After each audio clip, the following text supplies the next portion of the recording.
As a common procedure, the first step of solving any beam structural problems is writing down FER, which is being shown clearly in this particular sheet.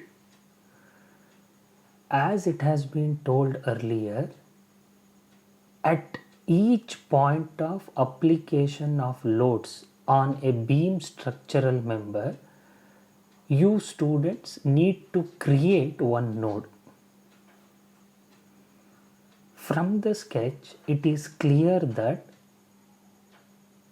vertical magnitude of force 10 kilonewton and anti-clockwise moment of magnitude 20 kilonewton meter is acting on the beam structure at the central location.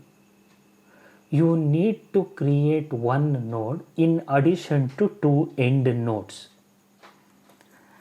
As per FER, the three nodes present in the given structural member is nodes 1, 2 and 3. Each node are having two displacements, Q1 vertical displacement, Q2 angular displacement corresponding to node 1, Q3 vertical displacement, Q4 angular displacement corresponding to node 2, Q5 vertical displacement, Q6 angular displacement corresponding to node 3. Nodes 1 and 2 are joined together to get element E1. Nodes 2 and 3 are joined together to get element E2. LE1 is the length of element E1. LE2 is the length of element E2.